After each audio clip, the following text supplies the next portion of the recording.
കക്കോസ് cartoon അക്കാഡമിയുടെ പുതിയൊരു വീഡിയോയിലേക്ക് എല്ലാ മാന്യ പ്രേക്ഷകർക്കും സ്നേഹപൂർവ്വമായ സ്വാഗതം. ഇപ്പം വീര്യം കുറഞ്ഞ മദ്യമാണ് ഈ കേരളത്തിലെ ഒരു സംസാര വിഷയം. വീര്യം കുറഞ്ഞ മദ്യം കൊടുക്കണോ വേണ്ടയോ, അതിൻ്റെ നികുതി എത്രയാക്കാം എന്നുള്ള പാവപ്പെട്ടവൻ്റെ ഭക്ഷ്യവസ്തുക്കളെക്കുറിച്ചോ അല്ലെങ്കിൽ ഭക്ഷണ സാധനങ്ങളെക്കുറിച്ചോ ഒന്നും ചർച്ച ചെയ്യാതെ ഈ വീര്യം കുറഞ്ഞ മദ്യത്തിനെക്കുറിച്ച് മാത്രമാണ് ഭരണപക്ഷത്തിനും പ്രതിപക്ഷത്തിനും ഒക്കെ സംസാരിക്കാനുള്ളത്. പ്രതിപക്ഷം ഇപ്പോഴത്തെ പ്രതിപക്ഷം മുൻ സർക്കാർ ഭരിച്ചുകൊണ്ടിരുന്ന സമയത്ത് നമുക്കറിയാം മദ്യം ഇവിടെ ഒഴുക്കുമായിരുന്നു. ഉമ്മൻചാണ്ടി സർക്കാർ പോയ സമയത്ത് ഏതാണ്ട് ഈ 10-22 ബാർ ഉണ്ടായിരുന്ന സമയത്ത് ഇപ്പം 1000 അടുപ്പിച്ച് ബാർ ഉണ്ടാക്കിയിട്ടാണ് പിണറായി വിജയൻ ഇറങ്ങിപ്പോകുന്നത്. പക്ഷേ ഇവരിപ്പോൾ പ്രതിപക്ഷത്തിരുന്നുണ്ട് അങ്ങോട്ട് നോക്കിയപ്പോഴത്തേക്കും ഭയങ്കര കുറ്റമാണ് അതിനകത്ത് കാണുന്നത്. മദ്യം ഇങ്ങനെ ഇവർ ഒഴുക്കാൻ പോയി. ഇവർ പുതിയതായിട്ട് ബാറൊന്നും സ്ഥാപിച്ചിട്ടില്ല, പുതിയതായിട്ട് പിന്നെ ബൗക്കോ ഔട്ട്ലെറ്റ് സ്ഥാപിച്ചിട്ടില്ല, മദ്യം ഉണ്ടാക്കുന്ന കമ്പനി സ്ഥാപിച്ചിട്ടില്ല. പക്ഷേ ഇവർ പഴയ സ്ഥലത്തുനിന്ന് ഇറങ്ങി പ്രതിപക്ഷത്ത് ഇരുന്ന് അങ്ങോട്ട് നോക്കുമ്പോഴത്തേക്കും വി ഡി സതീശൻ അങ്ങ് മദ്യം ഒഴുക്കുന്നതായിട്ടാണ് ഇവർ കാണുന്നത്. നമുക്കറിയാം ഈ കഴിഞ്ഞ മന്ത്രിസഭയുടെ സമയത്ത് പാലക്കാട് എലപ്പുള്ളി എന്ന് പറഞ്ഞ സ്ഥലത്ത് മറ്റേ മദ്യം ഉണ്ടാക്കാനുള്ള കമ്പനി സ്ഥാപിക്കാനായിട്ട് ഇവർ പെട്ട പാട് നമുക്കറിയാം.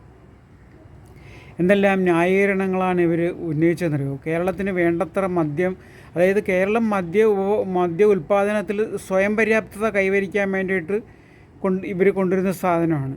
ഇപ്പോൾ ഈ എലപ്പള്ളി എന്ന് പറയുന്ന സ്ഥലത്ത് വെള്ളമില്ല, ഗ്രൗണ്ട് വാട്ടർ ഇല്ലാത്ത സ്ഥലമാണ്. അതിന് ഒരു പരിഹാരമായിട്ട് അവർ പറഞ്ഞ് മലമ്പുഴയിൽ നിന്ന് ഒരു വെള്ളം കൊണ്ടുവന്ന് കുപ്പിയിൽ ഇത് മദ്യം ഉണ്ടാക്കും, സ്പിരിറ്റ് ഉണ്ടാക്കുമെന്നാണ് പറഞ്ഞിരുന്നത്.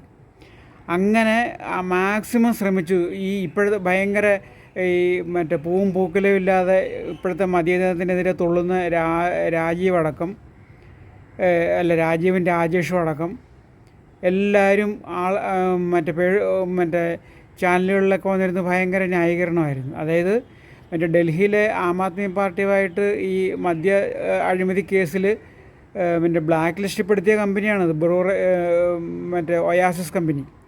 ആ ഒയാസിസ് കമ്പനിയുമായിട്ടാണ് ചേർന്നിട്ടാണ് ഇവരിവിടെ കമ്പനി ഉണ്ടാക്കാനിടുന്നത്. അതായത് കേരളത്തിന് വേണ്ടത്ര മദ്യം കേരളത്തിൽ ഉൽപ്പാദിപ്പിക്കുന്നില്ല. കുടിയന്മാർക്ക് മദ്യമില്ലാതെ ഇവിടെ വയ്യ. അപ്പോൾ അതിനൊരു ശാശ്വത പരിഹാരം കണ്ടെത്താനായിരുന്നു അന്ന് ഇടതുമുന്നണി ശ്രമിച്ചത്. എന്നിട്ട് ഇപ്പോൾ ഇവർ പറയുന്ന അവർ ഈ മദ്യവിമുക്തിക്ക് വേണ്ടിയിട്ടാണ് അവർ ശ്രമിച്ചതെന്ന്. ഒരു വശത്തോടെ വിമുക്തി എന്ന് പറഞ്ഞൊരു ഉടായിപ്പ് പരിപാടി നടത്തി. ഇപ്പുറം കൂടെ മദ്യം എല്ലാവർക്കും സാർവത്രികമാക്കി. അതിൻ്റെ പിന്തുടർച്ചാവകാശമായിട്ട് അന്ന് ഇതിനെല്ലാം എതിർത്തുകൊണ്ടിരുന്ന വി ഡി സതീശൻ ഇപ്പം വന്നിട്ട് വീര്യം കുറഞ്ഞ മദ്യത്തിന് നികുതി കുറച്ച് അതിൻ്റെ വിൽപ്പന കുറച്ചുകൂടെ കൂട്ടാനായിട്ടുള്ള പരിപാടിയാണ് ഇപ്പം നടന്നുകൊണ്ടിരിക്കുന്നത്. അതിൻ്റെ ന്യായീകരണങ്ങൾ ഇവരും പറയുന്നുണ്ട്. ആര് വന്നാലും പലവിധമൊക്കെ തന്നെ. അതായത് ഇടത്തെ കാലിനെ മന്ത് വലത്തെ കാലിലാക്കുക എന്നുള്ളതാണ് കേരളീയൻ ഈ 5 വർഷം കൂടുമ്പോൾ ചെയ്യുന്ന പരിപാടി. അപ്പോൾ അതിനെ പറ്റിയിട്ടൊരു കാർട്ടൂണാണ് നമ്മളിന്ന് വരയ്ക്കുന്നത്. അതായത് വി ഡി സതീശൻ ഈ വീര്യം കുറഞ്ഞ മദ്യം സാർവത്രികമാക്കാനായിട്ട് പോകുന്നു.